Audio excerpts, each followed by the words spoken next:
Hello, friends and listeners, party people. Welcome back to another episode of Party XP. I'm your host, Lakan, and joining me is Jeff. Say hi, Jeff. Hi, Jeff. How are you doing, my friend? Busy. Yeah. Got a lot going on. It's just, Yeah. as always, right? It's always busy. What about you? Allergies are kicking my ass. I can't Yeah. touch my face because if not, then like my eyes are just a ticking time bomb. Mm-hmm. We're almost there. We're almost through spring. So Right. yeah, I just want to be through this part. This is the rough part for me. Just been trying to do a lot of stuff, good stuff. You know what I mean? Like actually fun stuff for me to do. Right. I went to a car show yesterday. There you go. Yeah.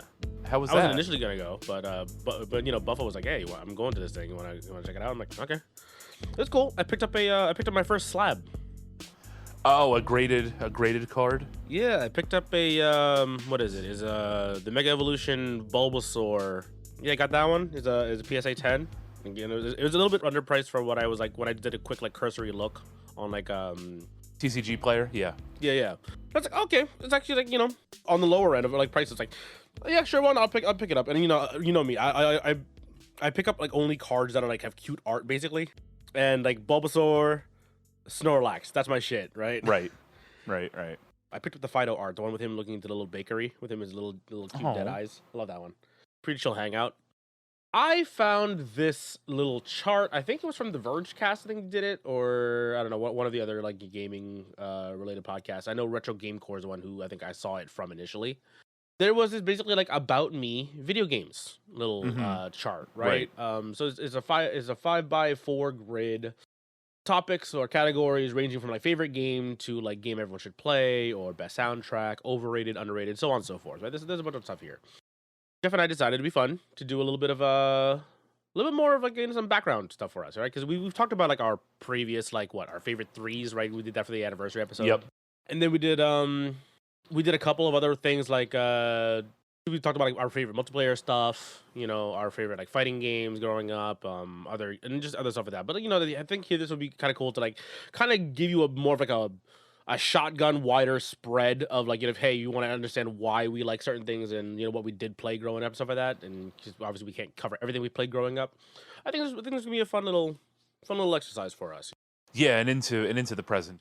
Yeah, I definitely have a couple modern titles in here, so I think it'd be fun to do. So we'll actually put this in the show notes. How about that? So that everyone can also look this up as Yeah, well. I think that's fair. Kind of follow along, and that'd be good. So yeah, so this was yeah. Funny enough, I think this actually took me a little longer to fill out than I thought I was going to, because like I don't know about you. How do you feel like filling this thing out?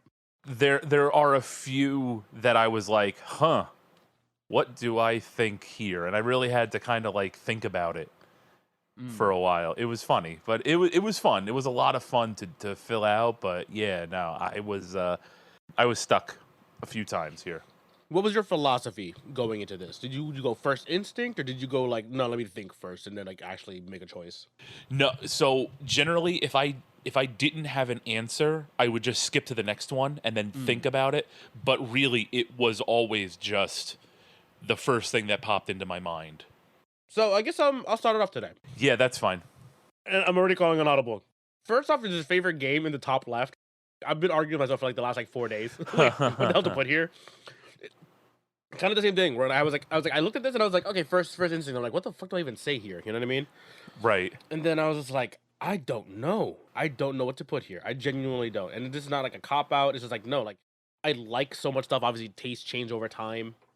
And it was like, do I put in something that I played for a long amount of time, or do I put something that like is like a personal favorite from childhood, but I don't really look back on anymore nowadays? So I was like, I'm gonna put this one on hold. I'm hoping by the end of this episode I can actually fill this one out. How about you? Oh, I'll tell you. It's Okay. Donkey Kong Country 2. Okay. Yeah, it's Donkey Kong Country 2. We talked about this, I think, on the first episode or the first anniversary episode. Like, that's my favorite game. It is my comfort game. It is everything to me. Like, when I thought about it, it popped right into my head, and I was like, yeah, favorite game. Boom. Easy. I don't want to overcomplicate things. It's everybody knows the game. I think at this point, you've probably played it at least once if you're listening to this show, and I think it's fantastic. I love the music. I love the gameplay. I love the Lost World as a concept. I thought is awesome. Graphically holds up very well. Yeah. So I mean, for me, it's Donkey Kong Country too. Okay, fair enough. Fair enough. So next category, best story. I feel like this is gonna be. I feel like this is gonna get a bit of pushback for me, for listeners at least on my end. Metal Gear Solid, like the Metal Gear series. Yeah. I agree with you. I love Like, it. it's a fun story. It makes sense, most of it. There's obviously some outlandish bullshit in it because Kojima's a fucking madman, Yeah, right. right? But like, it's fun. It has some like retellings of like historical events and shit going on. You know, like alternate history stuff going on as well. It's really interesting. I think that's all it kind of comes down to for me in terms of like what is the best story. It's like something that is engaging. It's fun to listen to and watch as well. Like obviously, if you're spending about a lot of your game in cutscenes, why not, right? You might as well enjoy it. Yeah, to say the least. And then like again, it's just the intertwining of all the characters. Like you would think it would get very very confusing, but for the most part, it's just like main character, main character, main character, right? Main protagonist, main antagonist, secondary antagonist, whatever as well too. And then a bunch of people who kind of just like pop in and then like don't show up ever again. Hmm. You know what I mean? So it's like it's not actually that complicated. That's how I see it anyway. But yeah, Metal Gear series for me. How about you? I had Kingdoms of Amalur, a game that we've talked about in the Mm. past, one of my like all-time favorites, Yeah. and it is a super in-depth story written by R.A. Salvatore, fantasy author. And sorry, here we go again, professionalism. Lem. Yeah, there's so much in here. I mean, the main story is cool. The side stories are all great. You can really sink your teeth into the lore and the universe that they built in just one game.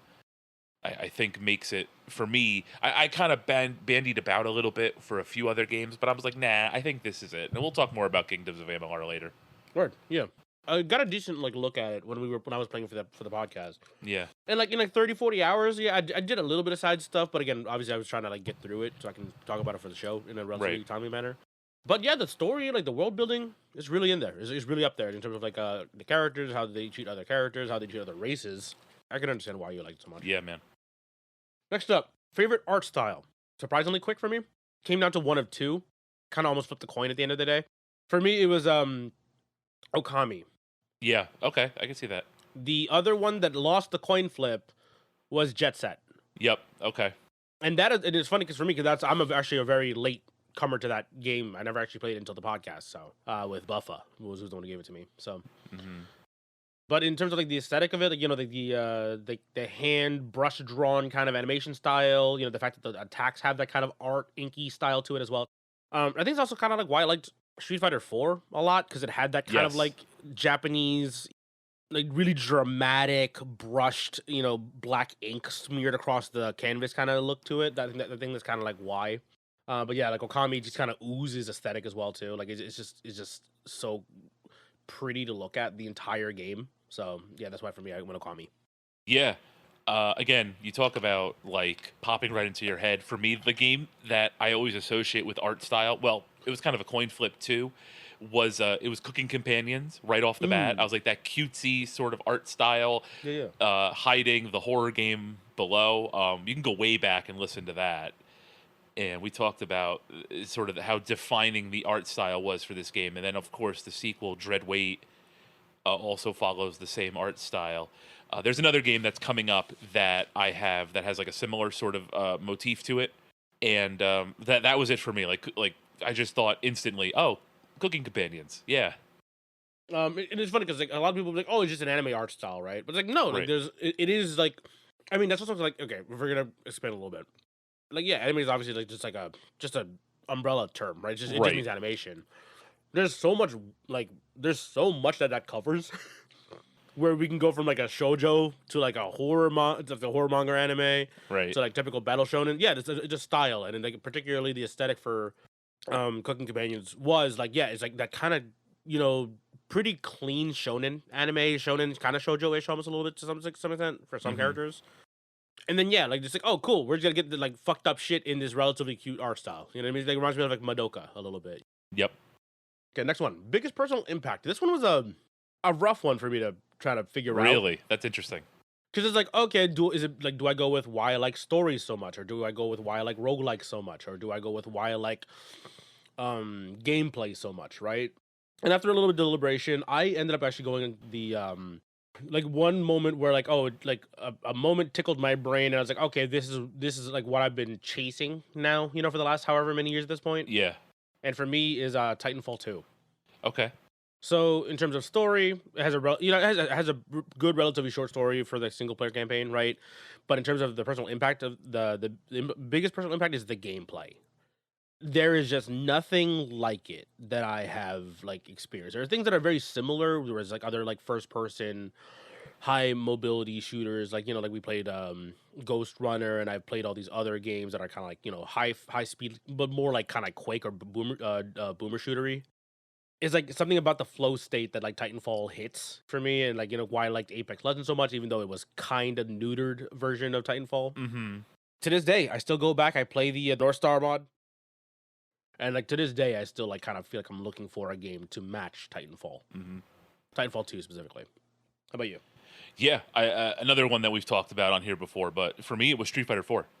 I mean, that was kind of the fighting game where I sort of broke through, the ceiling that Hmm. was there for me, like in video games, and then also kind of like personally, to realize that hey, I could do it in this, I could do it in anything too. So like I just kind of applied the same mindset that I had to Street Fighter to everything in life, and I did better in school. I got a good job. I got a great career. You know what I mean? Like, Hmm. and it all kind of stems funny as it sounds, as crazy as it sounds, but it all kind of starts from just grinding championship mode in Street Fighter 4 nonstop. Learning matchups, taking notes, recognizing patterns, putting my opponent into certain situations and capitalizing on them. It's funny, but it's the truth, and that's kind of what brought me to where I am today. And it's playing Street Fighter 4 and all of its additional versions afterward. So for me, that's really what it came down to. Was like that's what popped into my head immediately. I don't think I had a like more immediate pop into my head than that one.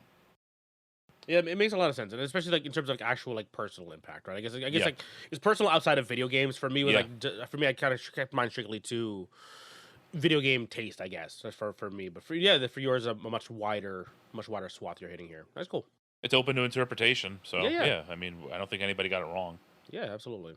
Okay, next one, best combat, and this is a bit of a sad one for me. Go on. Rainbow Six Siege. Okay. It's just there's just nothing like it that's gonna tickle my brain in terms of the tactical. So like I've never been a great tac shooter player, right? I put like Counter Right. Strike, kind of like Counter Strike is the one that everyone thinks about when they think tactical shooter. Siege is obviously the other version out there now that's still technically pretty widely available and widely played. But like that first hit that I had of Siege, like the moment when I was like on bank, I was hanging upside down, I was like shooting through the window and I domed somebody through the wall. Nothing has ever hit that high. This is it. I've peaked in gaming. You know what I mean? And then also being like realizing I'm not that good of a FPS shooter in general, like FPS player in general. Like my aim's not great. I have a lot of bad habits. But being able to like outsmart better like gunfighters, you know what I mean, in a game like this, about like creating kill holes through like four walls and like shooting somebody essentially across the map because of it. Like once I hear like an audio trigger or whatever, you're trying to impose your will on the opponent team, right? By like locking away their entryways or like making certain ways too dangerous for them to push in kind of blindly. Hmm. For me, that's like Siege. I know for a lot of people that like best combat will be like, again, if you're like a FPS player, will be like a Counter Strike. It's kind of more classic in terms of like FPS combat. But for me, Siege is like was my thing because I'm like as much as I enjoy Counter Strike, I'm just never been good at it. But Siege like really really felt fantastic, especially early on. Not super early on because I remember the game was kind of busted, but like after Operation Health, when that came out and like really fixed a lot of the issues that the game had, one of the best experiences I've ever had in like, terms of like an FPS play, yeah, like a first person shooter, especially playing with Gabe on PS4 and then both of us transitioning to PC, like it was such a magical time for us. Gotcha. Definitely understood. How about you, best combat? The double dip? I was gonna say I had kind of a cop out answer, and it was definitely gonna be Ultra Street Fighter 4, but I was like, that's not the spirit of the question. I thought Mhm. so. Obviously, I went Doom, like the Mm. 2016, and every game that kind of follows it as well. Um, it's just the best FPS gameplay I feel like I've played in a long time, Mm. and I still think about it, and I still need to start Doom, the third one. What the Dark fuck? Ages. Dark Ages. Yeah, I'm gonna give it a shot. I know I can't play Space Marine 2 because of my processor, but maybe I can play. This thing can hang on for Dark Ages. Mm. But yeah, no, there's nothing like Doom, man. There's just nothing like these games. How fast they move, how tight all the controls are, how it never feels like the game let you down. It's always you letting yourself down, man. Mhm. I can't. I love these games. I love them so much. So I'm going Doom, and these modern Doom games. Have you explored any of the other like boomer shooter like? Because obviously there's a lot of big indie ones now, right? They exploded obviously like 19, 2018 or Yeah, so. Like Ultra Kill or Postal 2 or like those games. Have you played any of those or no? Postal I've played because Postal's Postal's been good. around forever. But Yeah, like, Postal 2 I think was like um, relatively recent. I did have one that I was trying to play through for a while, and it was so frustrating to play that and I left a review of it, and I basically summed it up as it seems like the guy who made all the Big Dog shirts Mhm. made Doom in Dreams for PS4, Okay. and it's just like it was just exhausting after a while. So I'm kind of like I get it. I know people love these games and they make their own, but like I don't know, man. I feel like I just kind of want to stick with the top dogs for the time being. That's But fair. I'll give anything a shot. You know what I mean? But For me, I highly recommend Ultra Kill, like the one with yeah, the robot with the wings on it. I'm sure you've seen the image of it before. yeah. That one's really good. Like I highly recommend that one because that one also has like a style system, kind of like Hmm. Devil May Cry. You know. All right. Let's start the next row here, and how about you lead for the next row? How about that? Another kind of cop out, but I mean, I play a lot of fighting games. I don't know what you want me to tell you. Yeah. Overhated. I actually had these reversed, but I feel like people have kind of gotten into more appreciative of the next game on my list. Hmm. So I'm going Marvel vs. Capcom Infinite for Overhated. Like a lot of it is definitely deserved, and we talked about it when I gave you the game to play. Hmm. But the game itself is a lot of fun, and I feel like as long as you could get past kind of how nasty it looks and how nasty it sounds and how boring the menus are and how cheesy the story is, there's a really fun game underneath all of that. Specifically talking about the original, not the fan patch. Yeah, yeah, yeah. No, the patch obviously fixes a lot of that stuff, but Hmm. people might be a little squeamish on the patch because they're like, well, the game looked like shit before and I didn't want to play it, so now am I going to want to play it? Obviously, yeah. Like with a new coat of paint, it looks so much better and it's so much more fun to play. But even the original game was still a lot of fun, and I feel kind of bad if people missed out on it because of like groupthink and how people hated the roster and hated the game, the graphics, and I mean Yeah. hated the music and all of that, and the voice acting sucks, and I can go on and on and on with all the negatives. There were lots of problems. We acknowledged it. But there's a fun game underneath it all. So Yeah. that was kind of my thought. And again, like it popped into my head immediately for one of these next two categories, and I was like, I think it fits better here because I think the sentiment is still negative versus the next game on my list, which has kind of flipped to the positive. Gotcha. Gotcha. Okay. So for my overhated, I went League of Legends. Yeah, I get it. As much as like everyone who seems to play this game is like a It's like Stockholm syndrome.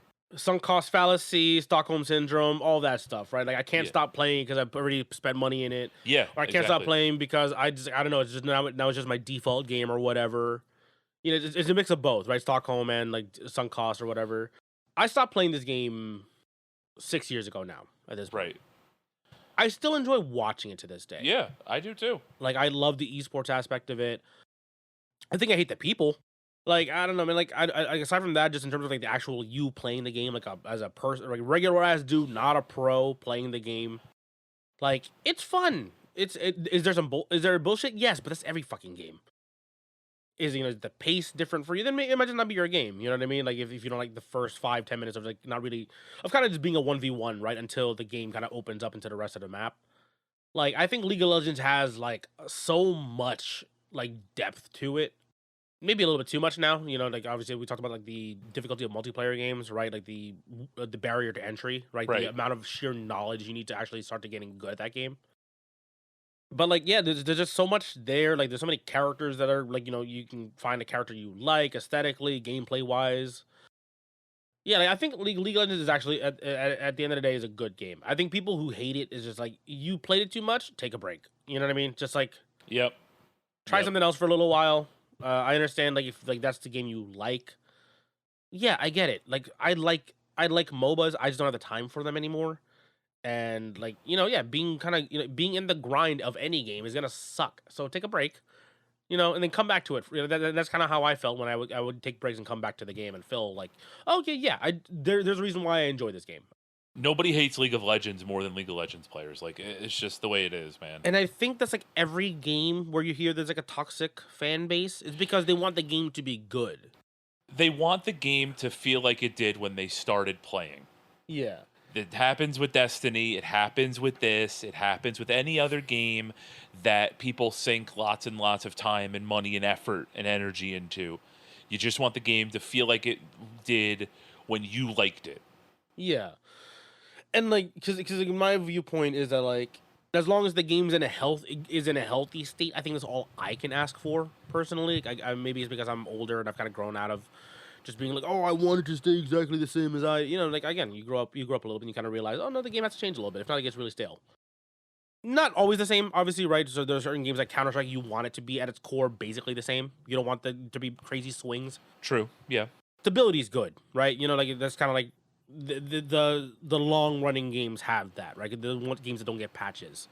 Any of the Street Fighter twos, Third Strike, alphas, they're stable at this point, right? So now people will just learn the game and get good at whatever they can and try to actually learn and try to overcome said matchups or whatever, so on and so forth. But like obviously this is a live service game, things are gonna change over time. At the end of the day, as long as the overall health of the game is good, I'm perfectly happy with that. As long as they're not actually actively turning people away, because obviously the game's still growing, right? The people are still coming into this game. It's still like the biggest esport in the fucking world. So Yep. there's a reason why, because the game is at its core good. Yep. I think it's just just very overhated. Okay, so let's get into yours. So now I'm curious to see, because you said you had these upcoming categories where we're kind of switching switching around a little bit.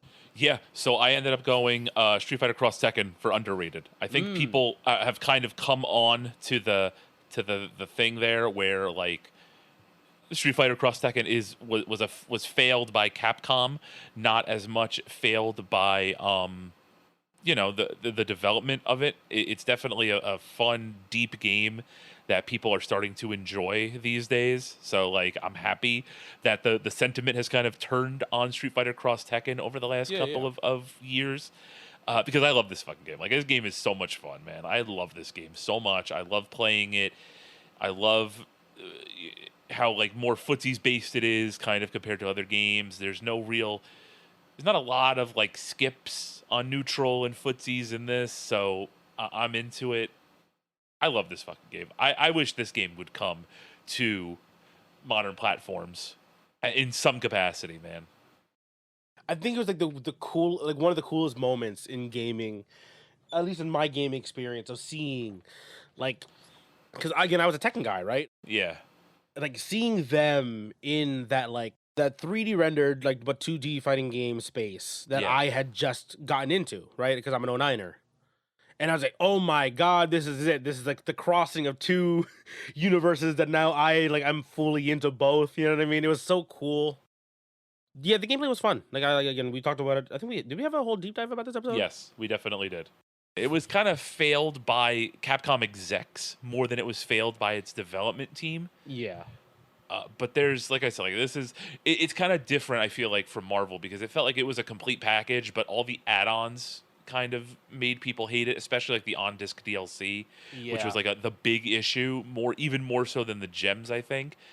But there is definitely a lot there, and I am thrilled. Like I see it kind of now in retrospectives all over the place, where people really dig this game after the fact. So that's Yeah. cool, man. Yeah, I'm absolutely. happy. I love this game. All right, what's your underrated game? I went a bit of a it's kind of niche, but kind of not. It's weird if you run in certain circles, right? Right. The game is The World Ends with You. Yeah. This would have been what originally was on the DS, right? Yeah, DS? regular DS or 3DS. Regular DS. Regular DS. So, um, just so underrated in terms of the fact that like not everyone picked this one up. That's kind of like Yes. what I'm I because do like recall that. the DS was massive, right? The DS the PSP war was actually a pretty solid one, right? Console war. The PSP has a lot of solid games, the DS has a lot of solid games, but like, a lot of people would kind of default to. Don't get me wrong, a lot of really good games like the Rhythm Heavens, right? Like those fantastic game. Some of the Ace Attorney games were there. You know what I mean? Yeah. Mario Kart. You know, like a lot of the I understand you're gonna default to like a lot of the bigger name stuff here, right? This was a really good, like really weird. Not like it's like weird, but like not like off-putting weird. The combat's really cool because it actually took up both screens, the top and the bottom. You control using the stylus and the D-pad for both characters on the top and the bottom. It was really cool. Kind of weird at first, but then once you got used to it was really fun to do. The music was fantastic in this game. Yeah, it's just a really cool, really good story. I think it's just because it kind of got overshadowed by a lot of the other massive titles that were coming out for the DS. I think because the DS was just a really popular console in general. And the library was actually pretty solid for overall, right? There's a lot of stuff to play and try out, and people have their preferences for genres and so on and so forth. But yeah, I think this was one that kind of just got overlooked really hard. Which I guess kind of tiptoes into a different category that we have later on. But I think like just like people who do like this game are like, oh yeah, it's pretty good, and I'm like, I think it's way better than I think people kind of like remember it for. And then it did get a little bit of a revival when it came out on the Switch. It got ported over. What 20? I think it was like after I think it was after pandemic, maybe like after 2020. I'm pretty sure it got ported over to the Switch, and I think I got a little bit more people to try it out. But even then, I still feel like I'm not. I haven't heard enough people like check this one out. But I really really highly recommend The World Ends with You. And then on the Switch, they also got a sequel, Neo, Neo, The World Ends with You. So. Yeah, I underrated. I think it's very, very good. I think people just need to check it out. I don't think people are actively hating on it. I think it's just like, yeah, like it's like people be like, oh yeah, it's good, and then just I think it's better than people remember for. No, yeah, this was definitely like a niche game because I had people at my I was working at GameStop when this came out. I feel like, or at least had some sort of a presence. Yeah, no, like my colleagues played this game. There we go. Yeah, so and they loved it. I think there was also like a re-release at some point. It might have been the 3DS version. I don't know. Yeah, that and then as I said, the Switch got a port. So, yeah, like I think this game is fucking great. Like I haven't touched it in a while though, but like I did find a copy of it at one of the retro shops that when I was hunting for it. I was like, oh shit, Yeah. they got one for they got it for the DS. I was like, I'm picking that bitch up. You know what I mean? It's like it's just a classic for me at this point. So yeah, that's my underrated for me. All right, we're gonna get in trouble with this next one. This is overrated games. This is very opinionated. So again, these are our opinions. I gotta sit up for this one. Okay. I'm putting my hands up. I'm blocking. I know. You ready for this shit? Go ahead. Majora's Mask. I hate. Majora's Mask is overrated. This game's fucking boring. Okay. This game's fucking boring. No adult Link is like for me. It's like the first strike, and then it's like I don't know, man. It's just I don't like the system where you gotta fucking reset the day and all this other shit. The moon is staring at me all the time. I don't want to be timed. Leave me alone. I don't know. I didn't have fun with it. I tried. I did try. I finally said as a mature adult, I need to go back and try this game because I've never liked it. I never liked the way it looked. It always kind of seemed like an edgy, brooding Zelda game. And did I mute myself? I hope not. No, I can still hear you. Because I'm just kind of going off here. And I'm like, no, I got to give it a shot. And so I tried it a few years ago. No, not for me, Clive. Not for me. Okay. Sorry. Yeah. I mean, like, you already know I'm gonna push back on it. Gabe and I are both really big fans of Majora's Mask, so I like, know. Well, when you say the Z word, it's like this whole army of fucking adult toddlers come waddling out and be like, "How dare you talk about Zelda?" It's like shitting on Disney. It's like God, yeah. like it's like it's crazy, but I don't know, man. I don't dig this fucking game. I think I understand it though, because I've heard other people say that they're not as big of a fan of it, or like again, same as you, like dislike the game. This ongoing sense of dread essentially going on the entire time, and you can't just kind of enjoy yourself basically. Right. Versus what Ocarina of Time was, where you can kind of just take the game at your own pace. You know what I mean? This one, yeah, it's like you're. Yeah, it's kind of like it's like a. It's kind of like Office Simulator because you are doing a spreadsheet of things that have to happen in order. As much as I've used it, I've definitely used that reference as well. And they talking about some of the triple I games we were talking about a couple weeks ago.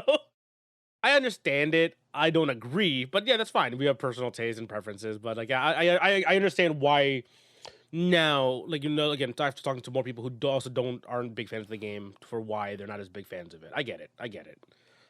It's like take all the cool shit about Zelda, the exploration, the getting lost, the going down rabbit holes, and then put a timer on it and have a big fucking moon stare at you all day. I think it's because I like the smaller stories of it so Maybe. much. You know what I mean? Because it's more interpersonal kind of I get stuff, it. and like, because like you literally like deal with like the love lives of like people within within the town. This category is the controversial one. I feel like so. Yeah, we're gonna get bitched at for this. Yeah, okay. I'm gonna throw one here that I know a lot of people are gonna be not happy about. Call of Duty Modern Warfare 2. Okay.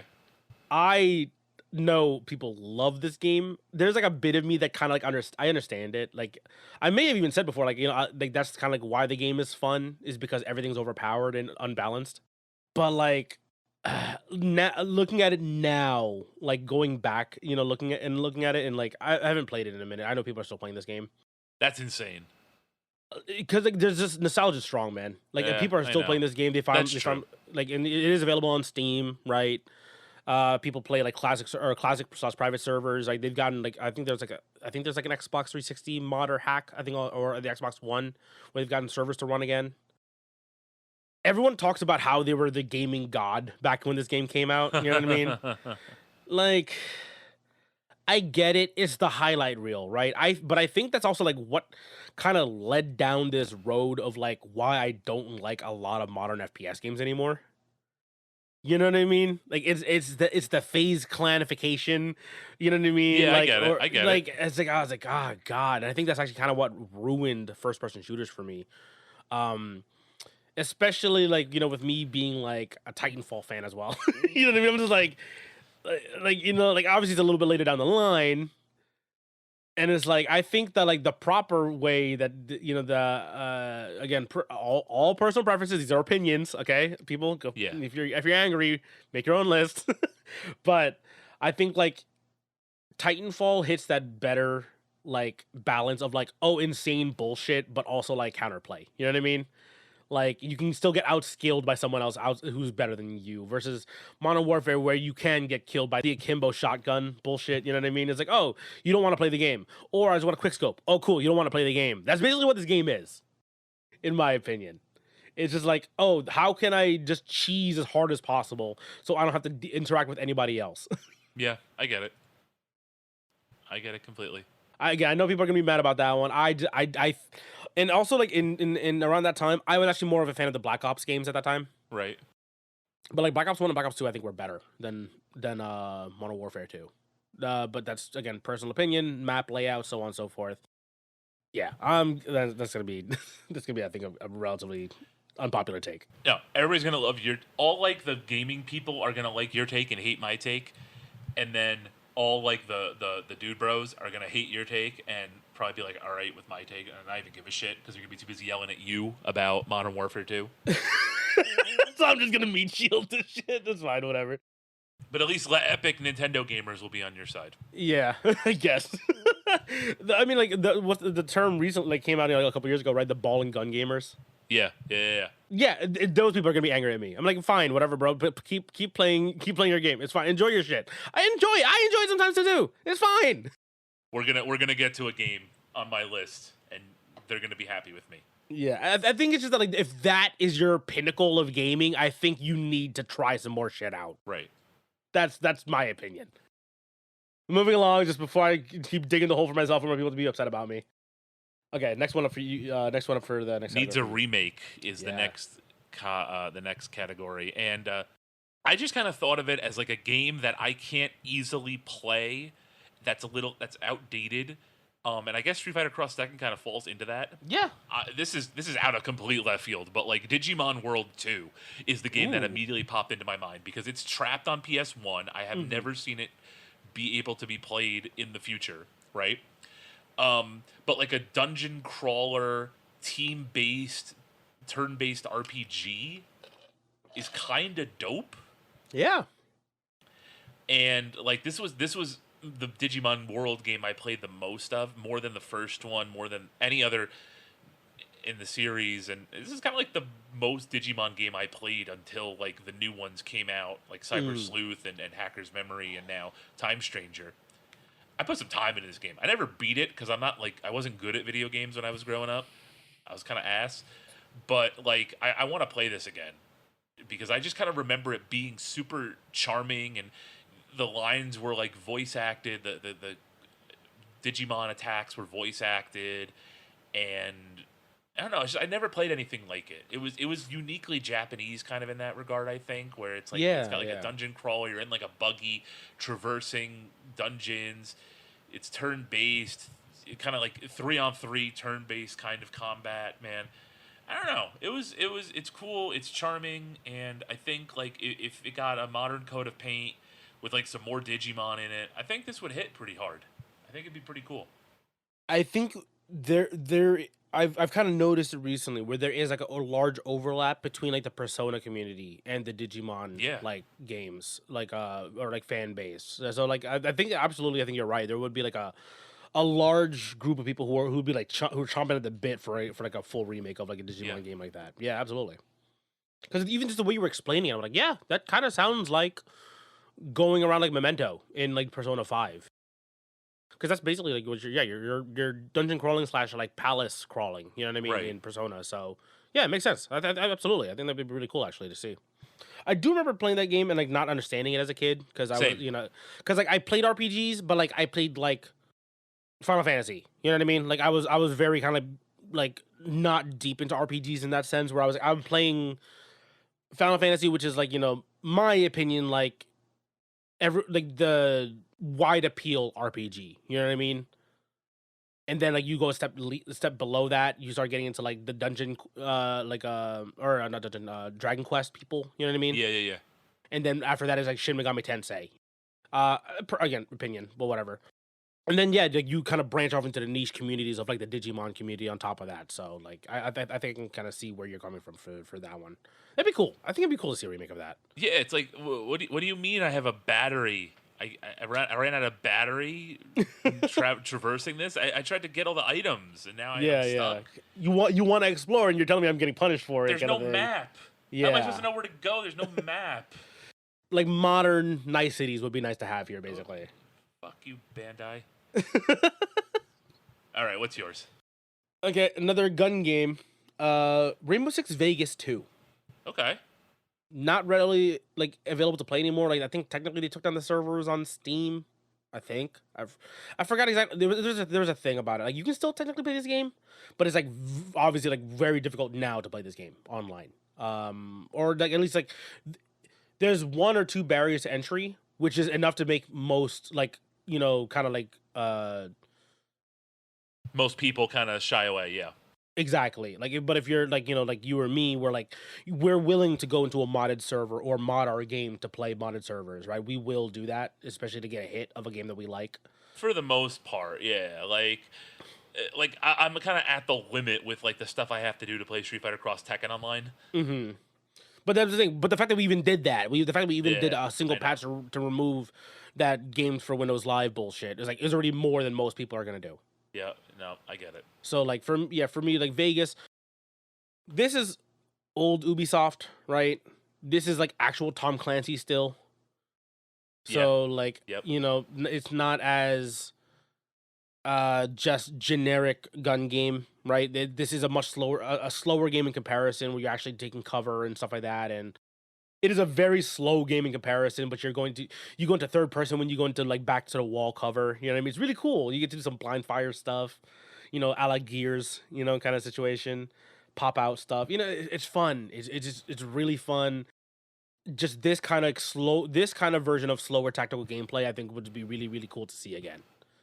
It's just been so long since we've had anything similar to it. At least anything that I've seen anyway. Because again, like I'm not gonna say like, oh, Gears is a cover shooter. It's like, yeah, but it's different. You know what I mean? Like that is a cracked out Mexican lobby, the wall bouncing. And remember, I play that same way. Like, like me and Gabe were fucking doing all that crazy movement bullshit. This is a relatively down to earth, slow, tactical, like first person / third person shooter. I think it would be just really cool to see another one of these come back again. All right, criminally overlooked. I talk about this game all the time. I feel like I'm one of the biggest stands of this game for some reason, but I loved this game. Mark of the Ninja, I talk about it all the time. Yeah. And I keep bringing it up, and I'm going to keep bringing it up because I love this game. I've played it multiple times. I don't think I've ever played a game that does 2D stealth better, to be honest. I'm with you. And I'm not even like the biggest stealth guy, or like I never should have picked this game up. I just saw a guy with a sword and I thought it looked cool, and it just set me on this rabbit hole for the next like decade plus that I can't stop talking about this game. So yeah. I just think everybody should at least give this a shot. It's probably like $5 now on like Steam. I'm gonna look it up right now. Yeah. Yeah, just go play it. Go play the remake. The remake's good. The remake is probably the better way to play it, but like it's so good, dude. The OG still holds up. Absolutely does. I played it like 2 years ago, just because I was curious to see how it holds up in comparison. You can actually buy the original. It is only the remastered version, and it's almost $20, but it's worth it. Go buy it. Okay, it's still worth it. I think the reason why Mark of the Ninja is so cool is because it's very intimate in terms of like the size of the map, right, or the size of the screen you're playing on. Because there's another game that is relatively similar to it, but like it's more like you're attacking an entire building, like multiple building, like floor levels. But yeah, no, I get it. Like trying to find that same exact gameplay loop is hard. Like there's nothing exactly that hits the same way. Even Katana Zero has like moments of it. Right. Okay. Criminally overlooked for me. It's weird because it's technically it's not like overlooked. It's more that it wasn't available to a lot of people. Right. I'm kind of like cheating this category a little bit. Metal Gear Solid 4. I believe it. Yeah. Because it was a PS3 game, and PS3 was just not as popular early on. This was this is like a midlife, I think early to midlife of the PS3 when this game came out. Everyone was a 360. Like a lot of people were 360 kids, right? That was kind of like the console that won that generation early on, and then the PS3 kind of caught up at the end of the life cycle of that generation. With a couple of bangers in a row, basically, right? With the Uncharted game, Last of Us, and so on and so forth. I'm a big Metal Gear Solid nerd. I'm a Kojima stan. This game just ties up so much of the storylines of up to that point. I think that that the switch over to third person was a bit of a jarring bit for a lot of people as well too, because like everyone's like, oh, now it's an action game, and like, it really isn't. You know what I mean? It's still a stealth game at its core for the most part. So I think like people just need to go back and check it out, and eventually soon they can, because we're finally getting it re-released in in the Metal Gear Solid collections. Yeah, thank God, because I do want to play this for the first time ever.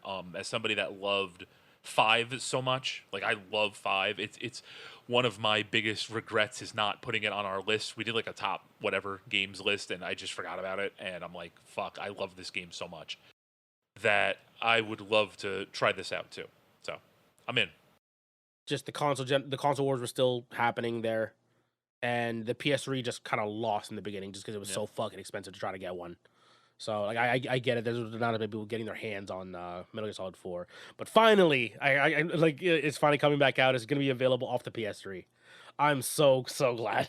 Thank God. I know. I agree. I think it's well deserved. Okay, next row up. I guess I'll lead off these ones. Okay, favorite protagonist for me is Nathan Drake. Really easy for me. Like I just spent time gushing about Metal Gear Solid, whatever. Right. But like Nathan Drake is a really good protagonist. You know, he's kind of just like a really likable character.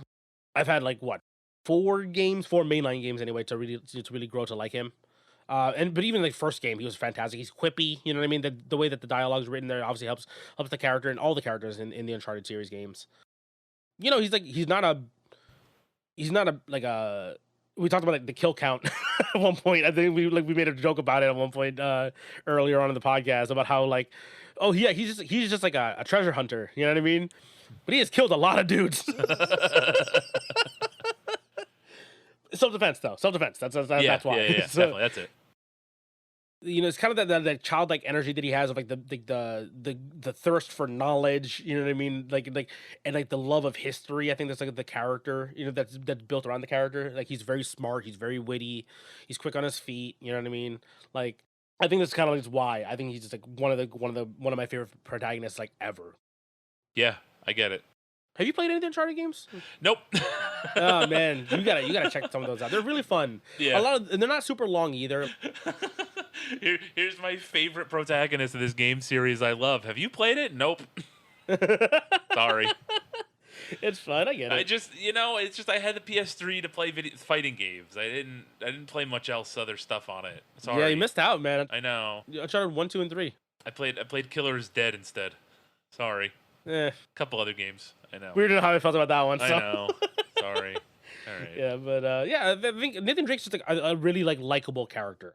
Kind of just a dude who does his thing, and like happens to get roped into a larger issue. You know what I mean? Kind of just like, well, I got to deal with this. You know what I mean? Typical movie action, kind of fare here essentially. Yeah, I get it. I think, it makes it easy to root for him as a character. Okay, how about you? It must be a recurring theme for us to not have like super in-depth protagonists, but like obviously, I think you kind of know. Who do you think I'm picking? Donkey Kong. That is a good one. That's a very good guess. He's just a monkey who gets fucked up. Who fucking an evil alligator crocodile guy just wants to fuck with him, so he has to defend himself. That's really good. I'm picking Ryu, the ordinary karate guy.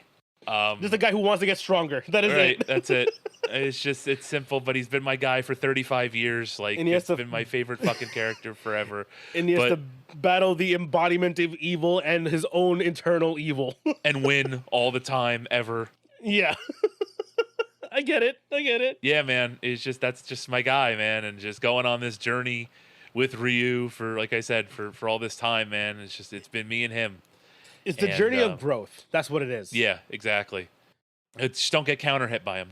2 green stuff combos away, and then your bar is like 30% gone, right. 80% gone. In any game too, not just Street Fighter 6. Just in any game, just don't get hit, and you'll be fine.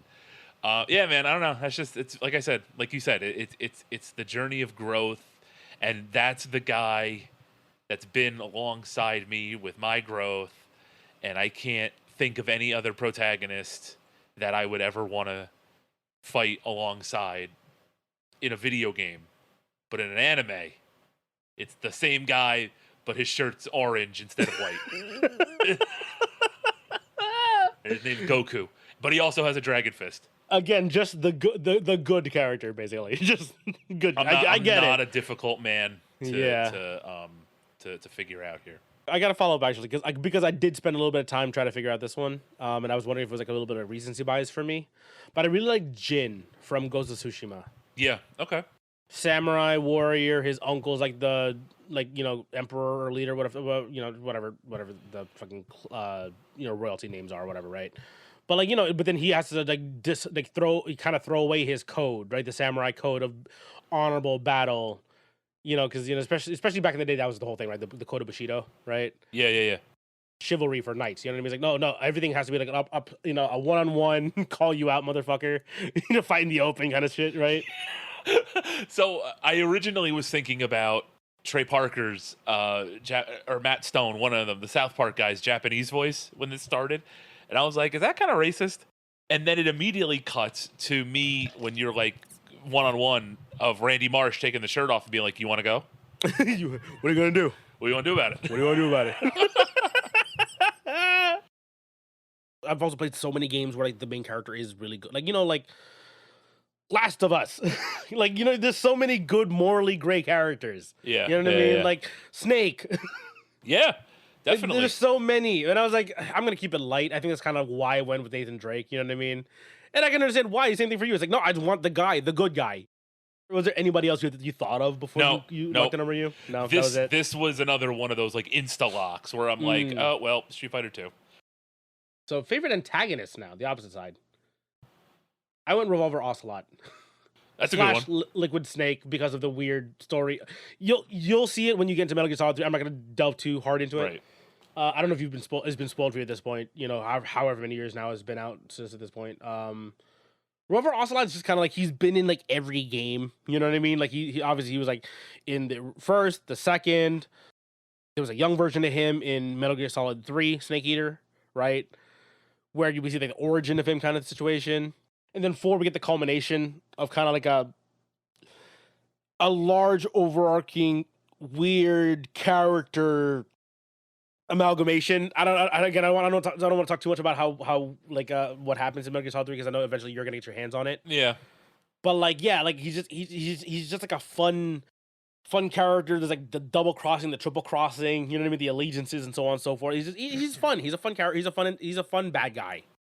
And and especially because it's basically just like a spy flick at that point. You know what I mean? That's kind of what the Metal Gear Solid series has just been emulating. It's just a love letter to like spy movies. How about you? There were a lot of choices here, and there were a lot of like, just kind of like, like unga bunga picks here, like Bowser, Bison, right? Like, there were a lot of characters that I could have put here. I'm throwing you like a slurve right here with this one, right? I'm going with Doki Doki Literature Club. I'm going with Monica, bro. I've been watching these videos on this again, and I've been looking about replaying this because I'm always kind of wondering, like, when's the next game from them coming out, right? When's the next Team Salvato game coming out?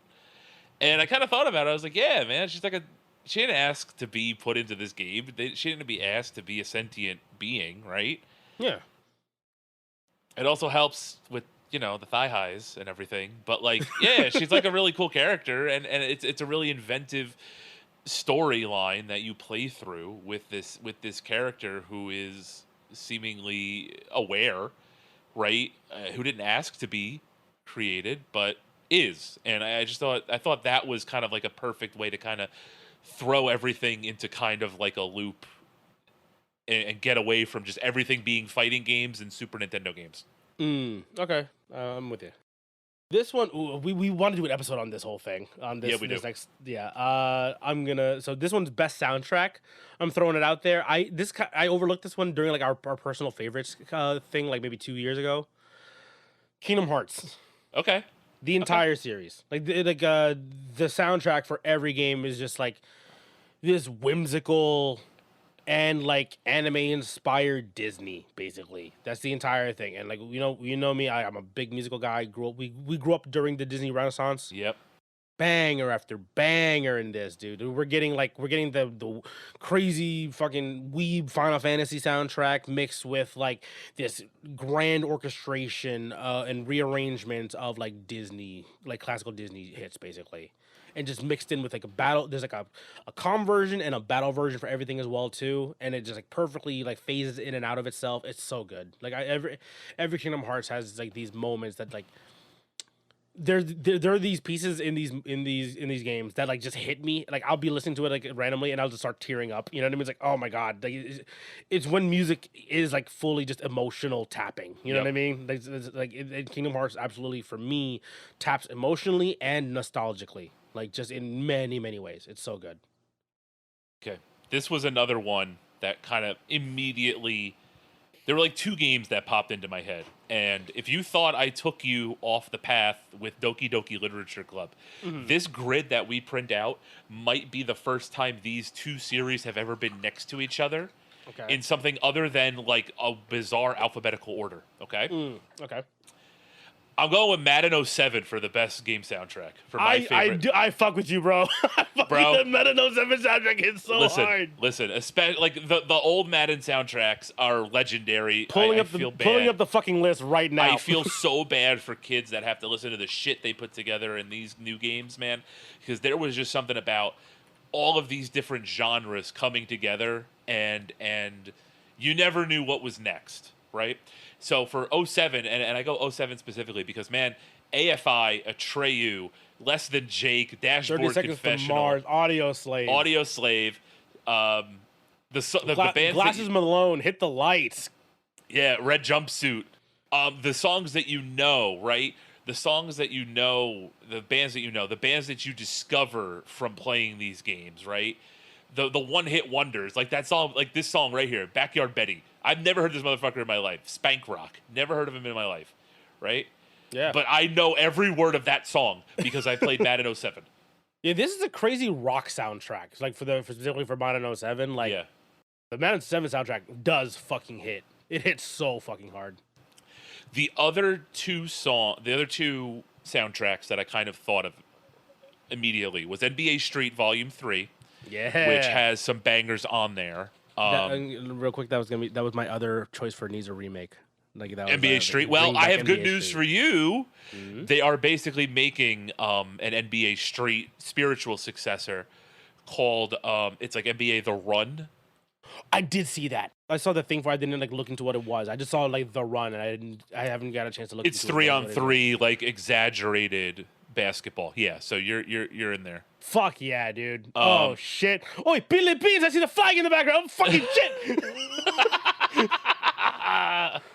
Oh yeah, there we go. Yeah, like a little bit of slip and slide, the fucking tricks, the game breaker, like the ball on fire. Yes. Oh my god. I should have looked this up earlier. I heard about it. I didn't look into it yet, but oh, I'm so excited for this shit. Yeah, and also Madden 04 was also one that I was like stuck on, but this one, I mean, this has better like hip hop songs, I think. Yes, it does. Plus Blink 182, but I felt like the 07 soundtrack had more songs on it that I remembered. But I mean, you talk about 04 had some hitters, had Avenged Sevenfold and Outkast on it. Blink, Joe Bubba Budden. Sparks, Joe Budden, AFI again. That Alien Ant Farm song is good. NBA Street had, De La Soul, the Beastie Boys, House of Pain, Yeah. MC Light, the Elephant Man song. Man, they'll never make it like that anymore, man. They'll never. 05 was also really good too. Yeah. Basically everything from like 2003 to like 2008 were really good. Yeah. But then it went to 360 and there it went. Yeah. All right, let's pick it up before we start reminiscing here. We can do a whole episode on this, and we will. Next one, best multiplayer. I think it was me nostalgically just thinking like I did play a lot of shooters. For me, it was Halo Reach. Ooh, that's a good one. It's a very good one. I have just memories of like us playing into the night with all of our friends. Late high school, early college. We still have free time. Just playing until 2-3 a.m. A lot of like that. Oh, we can't end on a loss, or like, oh, we got to play one more. We're on a streak. You know what I mean? That's kind of like. Yep. I was never good at Halo Reach. Like, there's a lot of stories of like Buffa carrying us kind of situation for this game. I was definitely the reason a lot of times we lost matches, but specifically in the Halo series, like Halo 2, a lot of people like love. I get it. I understand why. I didn't like Halo 2 as much. I actually really liked Halo 3, and then Reach for me took it up another level because of the abilities. I feel like the abilities, the arena mode, right? The no radar, you only got armor lock and sprint basically, or the jetpack or some shit. Like that was really it. It was like like a kind of surprisingly balanced, only human weapons for the most part. It was just like, oh no, you have to outgun, fully outgun, because we're all on the same kind of page here with the DMR and the pistol, and then obviously time out the weapons and shit like that. Like so good, peak arena for me. And then they changed it where they gave back the radar, and then they gave you like hologram and other shit basically back to what's it called in your secondary ability or whatever. But Halo Reach it played so good. It played so fun. Like I loved Halo Reach. Yeah, man. And they had like the best maps. They took the best maps from the older games before that too, and then like gave them a nice fresh coat of paint. Yeah. How about you? I went completely out of there. Like, I didn't even think of, oh yeah, the games I played all the time with my friends. I was just like, I played a fuck ton of Unreal Tournament 2003. I'm gonna put this. Hell yeah, Um, absolutely. yeah, so that's kind of what I put. I just thought of it as like a game that like I always remember playing with like as a multiplayer game. I don't know, man. I played a fuck ton of this game. I played 2003, 2004. I played a ton of these like arena shooters. Kind of, I guess, subconsciously why I love these boomer shooters and stuff so much. But I played a fuck ton of these games. But like thinking back on it, I probably should have went like Super Smash Brothers, but because we played a lot of that Yeah. growing up. But I don't know, man. I can't stop thinking about Unreal Tournament. I think Jason Yeah, got me into like Unreal Tournament, just like because he had a much beefier PC than I did at the time, yes, and my PC couldn't handle it, so I played at his place, and that's the only way I can really experience it. But yeah, good pick right there. right. That's what I Fuck thought. yeah. Like it was like I gotta go with something crazy. It can't be another fighting game. It can't be. I didn't think of it being like Smash Brothers or anything like that. So I went with that, and it was awesome. And I'm glad we got to reminisce here. Good shit. Hell yeah. Okay, the last one of this row, then we'll tag it back over. Not usually my thing, but Uma Musume. Yeah, that's a good one. That's definitely Yeah. a good one. I mean, like, it's just a roguelike visual novel racing simulation game, right? That's basically what the game is. Yep.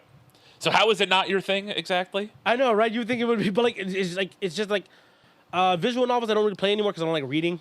Right. I'm definitely thrown that out there before.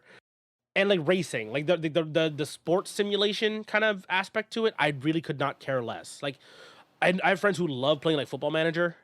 Yeah. I It's fun to build your own team. I just don't get it. Like even like I've never done like the 2K games or like No franchise modes, anything no, like that? never cared. Wow. Never cared. Even like I played MLB The Show. Never played a franchise. Insane. And it's funny because like I have friends who like have like generational franchise modes with like their family. You're talking to one. I know. I just don't care. I just never cared for it. Understood. But like like for some reason this part hit. I think it's because they're cute anime girls. I think so too. That's all it is. Yep. But yeah, yeah, even though like obviously again like roguelike basically it's a numbers game, right? This is kind of like what it is, like managing numbers and the stats and stuff like that. It is like is cute anime girls doing cute things on top of it, right? And then the weird like Japanese idol aspect of it, Yes. which I'm like kind of like adjacent to because I like VTubers who do the Japanese idol stuff. So I think that's what it is for me for Uma Musume. Not usually my thing, but what about you?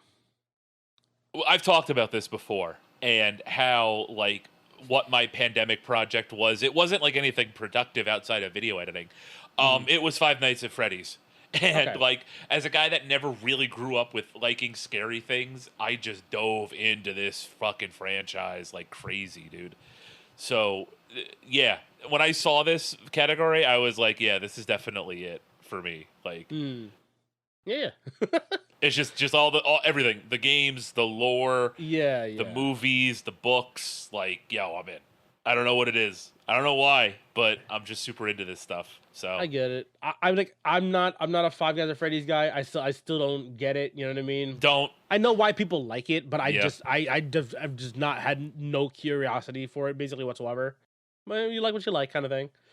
But like I think more that it surprised me or blows me away how big this franchise is now. Yeah, That's man. kind of what it is for me at this point.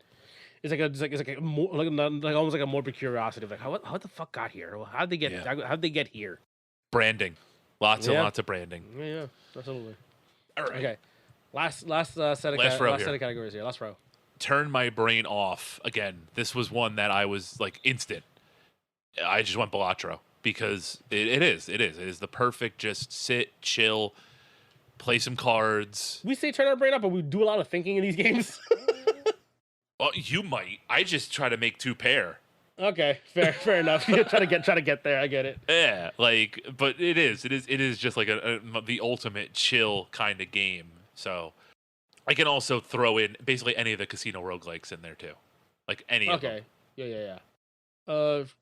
I'm kind of same-ish category in deck builder roguelike. Yeah. Slay the Spire.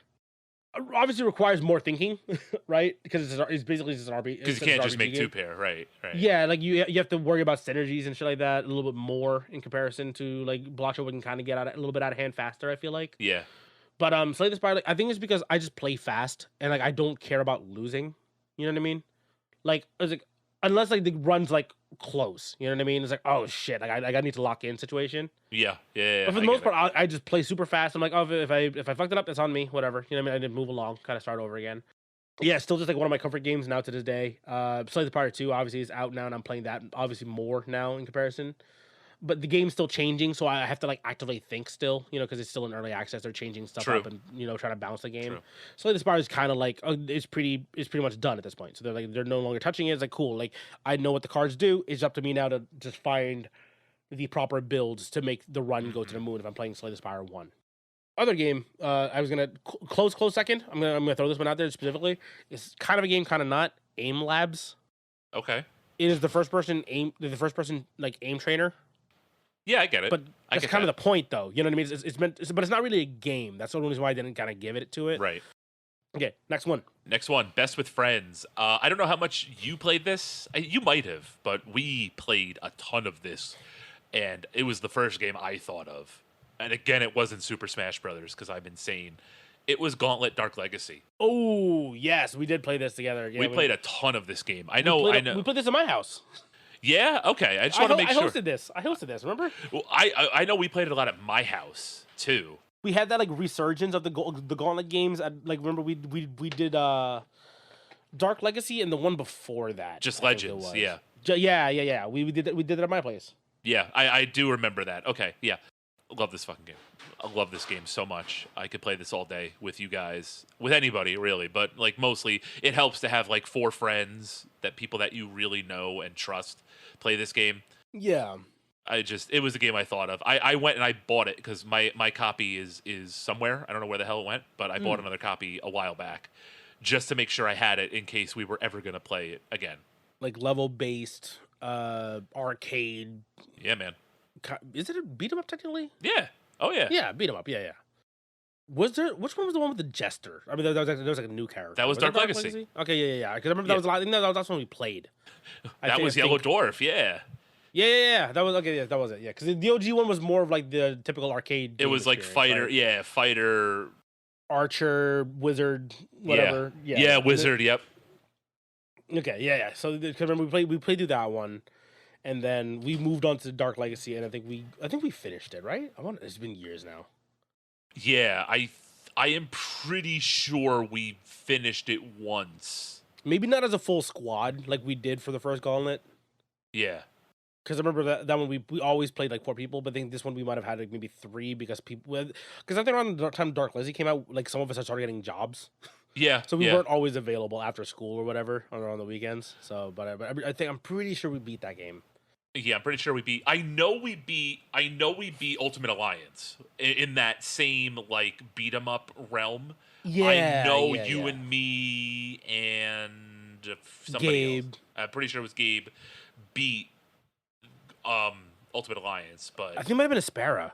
It might have been. I don't. It might have been Aspera because I remember like you were dead pulling through walls. Gabe was constantly using that like that laser like that shot like in a 360 circle situation. Yeah. I think it was Colossus. I think Maybe. it was. I just wanted to smash shit. Yeah, but yeah.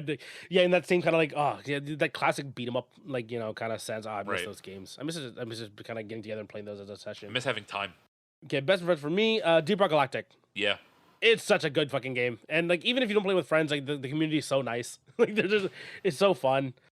Deep Rock Galactic was that first community that I came into, and I was like, oh wow, people can be like nice. Yeah, you know what I mean? Versus like playing like random like Left 4 Dead servers where they'll just kill you as soon as they get into the safe room. Like kind of situation. Like no, people here are actually really nice. They actually try to help people, and I think that's kind of like what helps with the Deep Rock Galactic for playing with friends on top of it. Rock and Stone. It's so good. It's so good. It's fun, and it's just kind of like basically it's essentially like a lower stakes Destiny Strike, basically. Yeah. That's kind of Yep. like what I like about it. It's just like, oh no, we just fucking go in there. We don't have to worry about grinding for weapons and gear. We're kind of just like playing for ourselves. You know what I mean? And like you're still unlocking your own weapons and upgrades for your own weapons and shit. But you know, it's like you kind of just enjoy the grind with your friends. That's basically what it is. Next one is best retro game. I had to put it on here somewhere.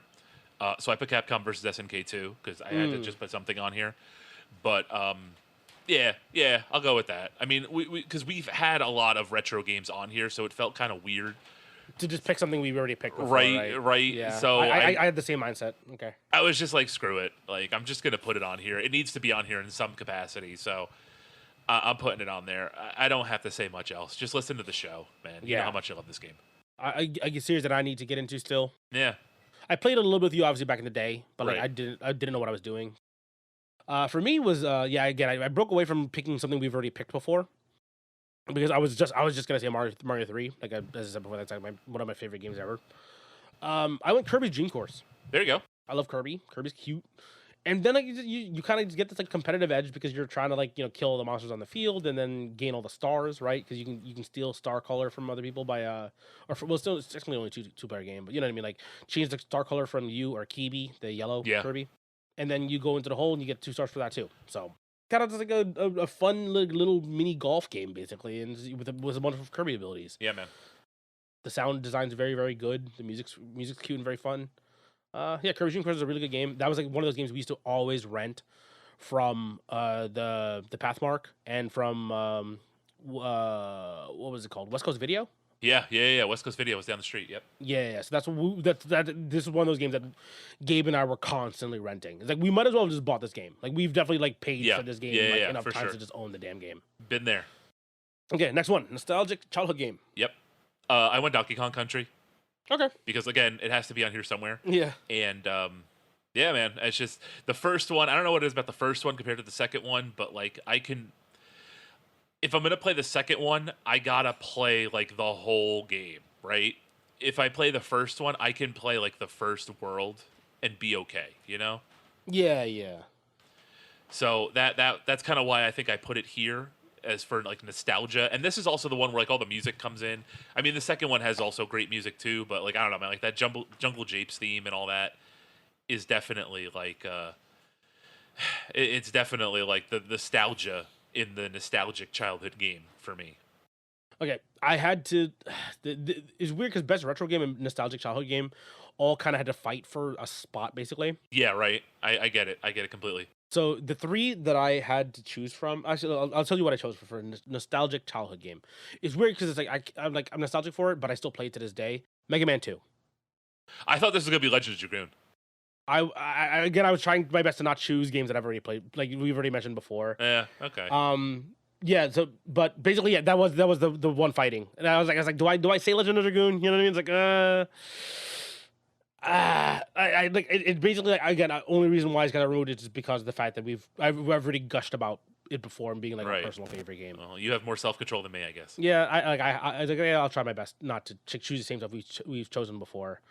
But yeah, so Mega Man 2, again, I say I'm nostalgic for it, but I still play it to this day. It's Right. still probably one of my favorite 2D platformers Same. ever. Like I used to be able to speedrun this game. I was never like good at it, but I could Right. speedrun this game. Like I can beat like Flash Man and like Bubble Man stages like with my eyes closed. Like basically at this point. And last category here. Last but not least, game everyone should play. I already talked about it, but like it was the only other game that popped into my head to do this with. Kingdoms of Amalur again. Like, go play this game. If you like Skyrim, if you think Skyrim is the best 3D action RPG, go play this and go tell me what you think. Yeah, like both obviously very good games in their own respects, but like Kingdom of Amalur is very good. It is. I will beat the door down about this game until the end of time, until they tell me to stop. I will keep talking about this video game. But you should play everything on this list. Yes. Yeah, absolutely. On both of our lists, you should play everything because they're all fun, and you know there's a reason we love them all so much. So. Absolutely. Okay, so for game everyone should play, Half-Life. Yeah. Okay. Half-Life and like I guess the whole quote unquote series. There's only 2 of them because fucking Valve can't Right. got fucking 3 bastards. But they've had a lot of spin-offs too. Like they are the side story stuff. You know, they've had like the Half-Life, Opposing Force, Blue Shift, Half-Life 2. Yeah, I think there was a side story stuff for Half-Life 1. and then they had Alex come out for Yeah. the VR. That was all. It's all good. Like the Half-Life, I think the whole thing is just like very, very good. Obviously, we're dreaming. We're hoping that we're finally gonna eventually see a 3. Right. You know what I mean? But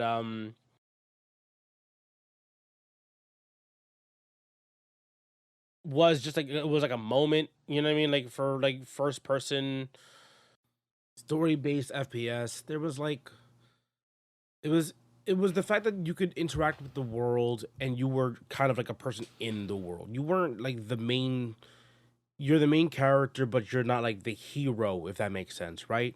You're kind of just a dude who gets sucked into a much, much larger story. Yeah. It Yeah. has Yeah. this like big overarching story that you're like again you're kind of seeing in parts, and you're seeing the world feels alive, and it's kind of it's a shooter, but it's also like more of like a survival game. Storytelling that's done in engine. You're not kind of flipping in and out of like cutscenes basically, and you're kind of like you're kind of just like a piece within a bigger world basically of this game. That's kind of like why I feel like it's so important. It's basically like demonstrating the part that the game can be part of like a interactive narrative. It's not like the level base of like when we look at like Doom or like a GoldenEye. They're telling a story, but it's level based. This kind of like almost like one overall large instance that you're just kind of partaking in. Okay, and now I have to circle back because I did technically skip the favorite game. Go on. I'm reneging. Fuck that. Legend of Dragoon, baby.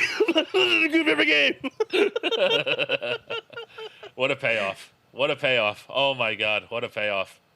I honestly, like, I was just thinking, like the entire time we were talking about that, I was like, what is there that I can say that is my favorite game? I can say it of all time. Like, I have like obviously there's no such thing as a perfect game, but it's favorite. You know what I mean? And it's Right. like, damn, like yeah, like Legend of Dragoon is just like it's the RPG game that got me into RPG games, and like it's because of a mechanic that wasn't really explored much until very recently within the last 10 years basically, of like giving you more actions during your combat. I get it. And again, like as a kid hearing this kind of like gritty high fantasy, right? Like most It is. RPGs are, even if it's like grittier, because it's not dark fantasy. It's not like a fucking Elden Ring, or Souls like story kind of thing. You know what I mean? But yeah, it's like a high fantasy, tale of epic proportions kind of situation. You know what I mean? Save the world, chosen one situation. But like again, in terms of like gameplay and me, like what me experiencing it, growing up, and it kind of like hit like a perfect time in my life. You know what I mean? As a young teen, basically, and like and like playing it over and over again now into my adulthood. It's just like it genuinely is just like one of my favorite games, if not my full on favorite game. It wouldn't be a list without it. It wouldn't be one of our lists without it. So again, if you guys don't agree, make your own list. Go fuck yourself. right, exactly. Okay, listeners, I hope you guys enjoyed this one. This was a fun episode, basically in the lead up to our anniversary episode. It's almost that time of the year for us. Yeah, I enjoyed myself. I hope you had a good time there, Jeff. I did. This was a lot of fun going down memory lane again. So I hope you all enjoyed. If you like this episode, leave us a like, leave us a review, share us with a friend, and we'll see you guys in the next episode, in the anniversary episode. Woo! See you then.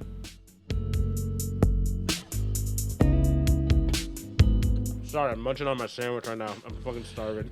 Great. I mowed the lawn mean, earlier, so I'm so hungry right now. Yeah, just pure professionalism oozing out of this show. I'm so sorry. I'm so hungry. I mowed the lawn. I woke up early. I'm so tired today.